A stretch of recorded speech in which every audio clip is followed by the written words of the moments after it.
Thanks. I'm really honored to be here. And I have to figure out where to stand so that the light, so I can see some of these beautiful faces. I was asked a few weeks ago to participate in this thing, and to be quite frank with you, I was a little hesitant at first. I'm not sure what to tell you exactly because I'm a little jealous in that I grew up in a different era. Today you have pretty much everything you need, all the advice that you could possibly have. Great parents, well-educated, well-informed. But let me just begin by a small little anecdote. A few years ago when I was at Harvard University, someone asked one of my professors, why is it that Harvard produces all these intelligent people? He said, because we only accept intelligent people. The point is that Harvard doesn't make you a smart person. The same thing, that same analogy I was beginning to think is applicable for inspiration. What could I possibly tell you to inspire you? What could I possibly say to you that you don't already know? So I thought to myself, what would I have wanted to know 30 years ago when I was your age? Who could I have looked at to provide me inspiration? Did I even know what inspiration was 30 years ago?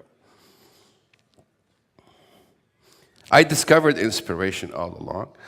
So instead of me standing here and giving you a recipe, you look like you have the lights in your eyes, so I'm going to stand here.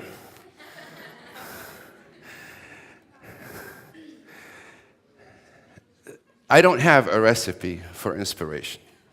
I don't have a recipe for success. Because it changes and it evolves every single day. Every time I think, I got it. I wake up the next day and it's an entirely different story. The world evolves. Things change. The people around you change. Technology changes. So I thought, what were the two things that guided me through my life today? For those of you who don't know me, I grew up in a small little town near Sidi Bouzid. It's called Jilma, a town of 5,000 people. In 2011, the rate of illiteracy in Jilma was 72%. 72% of the people have a third grade level education. So what was it? Was I special? Was I intelligent? These are questions that I asked myself throughout my life. Albert Einstein said something about, I possess no special talent, but I have a passion for curiosity. I'm not Albert Einstein, nor do I ever profess of having things like Albert Einstein, but I do have a passion for curiosity. And it is what guided me today to be here in front of you. So I will tell you a couple of stories.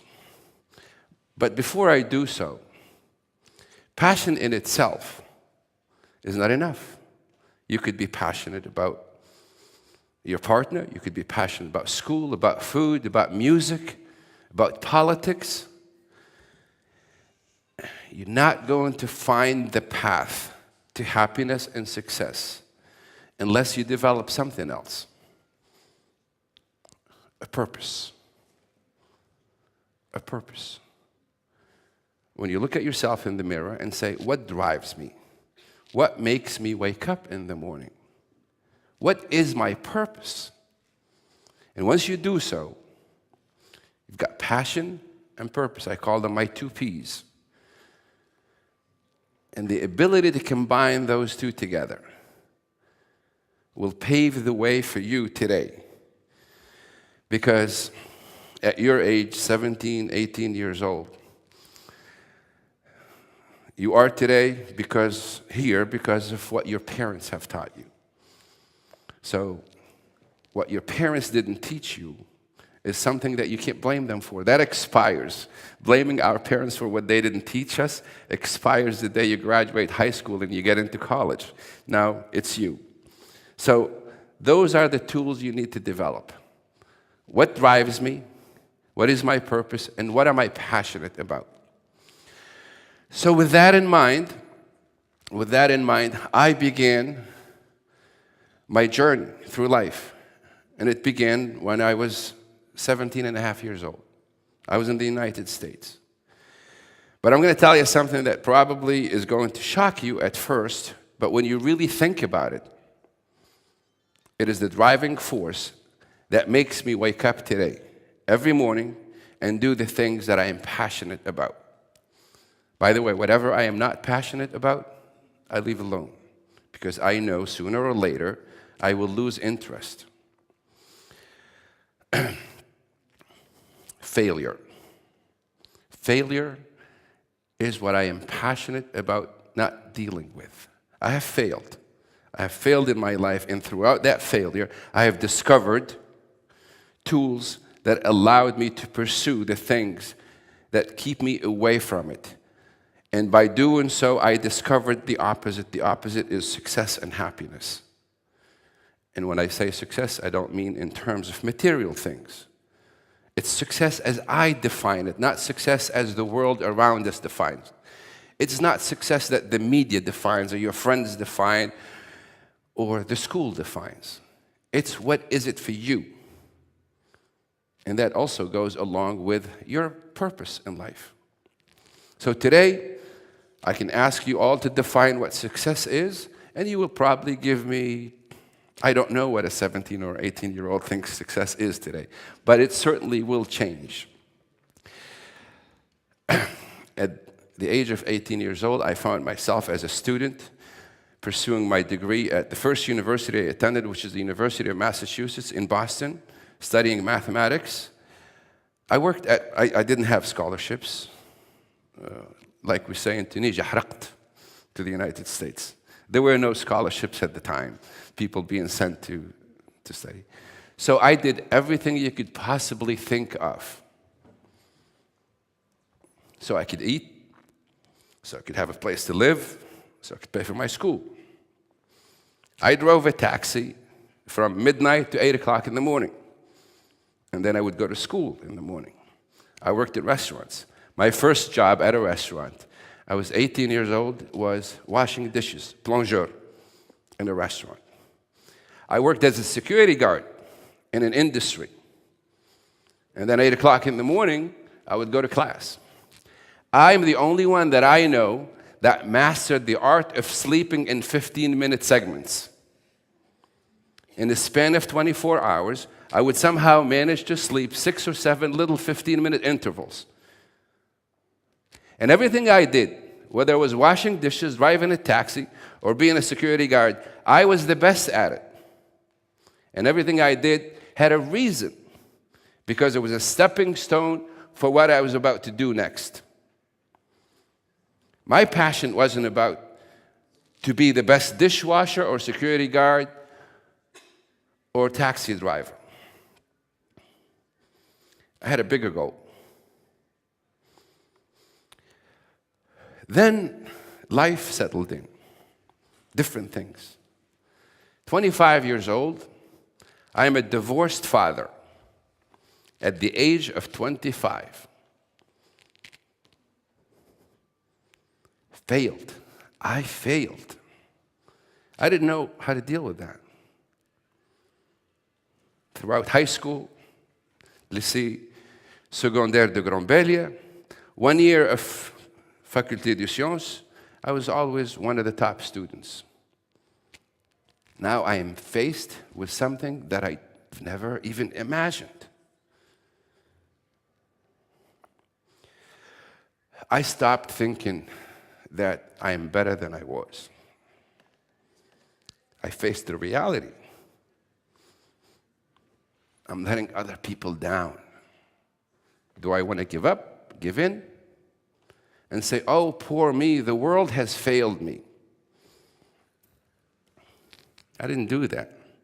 And not because I was smart or had talent like Albert Einstein said, because I was passionately curious about the next step. I was passionately curious about who I was.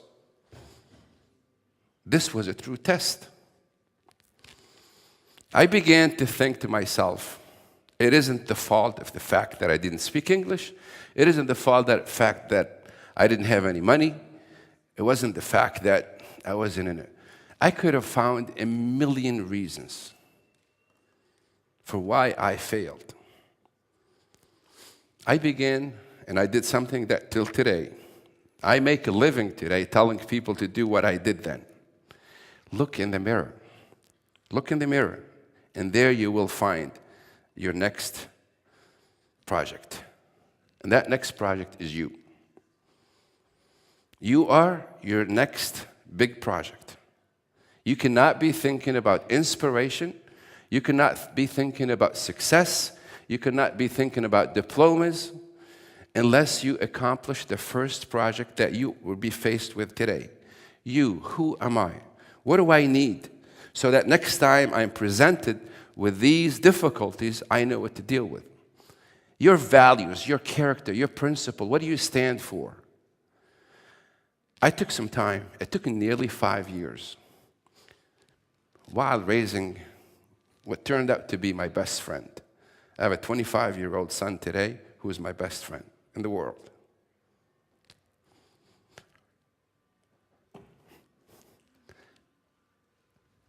And I know I have succeeded in that project when my 25-year-old says to me, Dad, you are the best dad in the world. That's passion.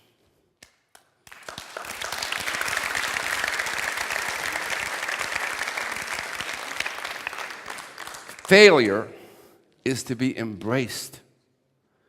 We can't run away from it.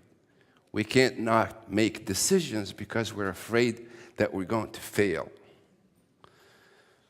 We're afraid of what the world is going to say, what our friends are going to say.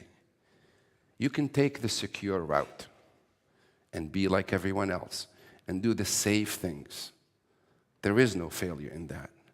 But rest assured that if you take the safe route, you will have failed in a way by not failing. Because you will not have had the ability and the opportunity to work on the values and principles you need to develop to be an adult in a world that is full of sharks that's waiting to take you down. Your purpose. Now, my purpose at this moment became bigger and larger.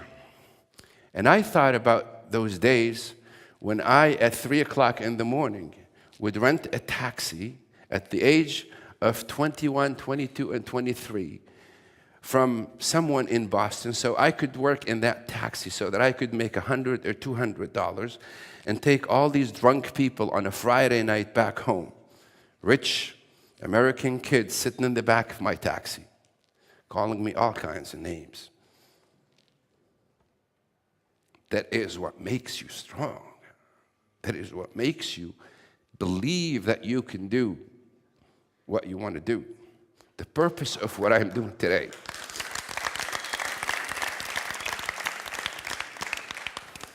Those challenges, together with a purpose.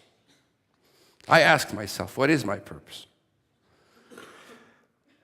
Today, I own a very successful and run a very successful business called 4D Leadership House. It's in an industry that is still growing in Tunisia, capacity development. It's a successful business, I say, because for the first time in our country, we're realizing that our diplomas are not enough. The schools that we go to study at are not enough. The fact that my statue in life or the car that I drive or the neighborhood that I live in is not enough. We are, for the first time, A society that's looking in the mirror for the first time and questioning what our values are, questioning what success means to us. And we're realizing this for the first time. And so my purpose became, as I developed and fed like a flower, like a rose, a young boy to turn out to be a great individual, an incredible son, I could do this with others. I could help others grow and discover who they are. That had become my purpose in life in the last 10 to 12 years. And I accept these things, these invitations, in a humble way. And I always say to myself, what can I tell these kids? What do I wish I knew 30 years ago that I didn't know then that would have helped me throughout? What could I change? And the answer is nothing. Nothing. Because if I had all the recipes in the world, if we had TEDx back in 1978, 79, what would I do with it? I take a recipe down for inspiration and I do check marks every day? No, that's what our schools do for us today. And in a way, our schools are cheating us of the ability to have little obstacles. Our parents are guarding us with golden gloves. They're afraid for us. They're keeping us in a safe haven. They're sending us to the best schools and études and heures supplémentaires and all of this so that we don't experience what they experienced. Is that a good thing? Is that a bad thing? And today you have to ask yourselves that same question: what makes me get out of bed? What is my passion? What is my purpose? We've talked about how I embraced failures, and I hope that you don't meet failure the way I did, but you will meet it in a different way. And you haven't seen anything yet. And so be prepared to act in a positive way, and don't be afraid to be different. I cannot provide you of a list of what to do, of how to do. And how to do it. That's your own character. That's your own values. But what I can say to you is provide a purpose. Is it helping someone? Is it being the best scientist, the best technologist? For me, I know that I have accomplished this when I walk down in my neighborhood and see little kids that only 2 years ago, actually not in my neighborhood, I live in Beige de Luxe, so there's not many people like that. But when I go back to Jelma and Sidi Bouzid and I go visit Gasserine and Gafsa and Tatawin like I just did 2 days ago, and I see young boys and young girls, I now today sort of, entre guillemets, adopted a bunch of young kids that I help every September with books and school bags and computers. And I know I have succeeded in my passion and in my purpose when I see those kids smile and they're in 2nd grade and 3rd grade. And when their parents call me at the end of the school year and saying their son and daughter have passed with high grades. And you know what they wish? They wish to be like you. And I'm like, no. They want to be better than me. That's how I know I am on the right path, that I am pursuing my passion, I'm pursuing my purpose, and this thing is flashing zeros for me. I can talk about this all day long. I didn't even realize this was my clock.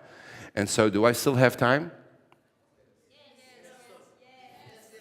And so on that I thank you. I never paid attention, but I still have something to say, but in any event, I don't want to take anyone else's time. Thank you for the invitation. I am honored, I'm humbled, and I wish you the best success.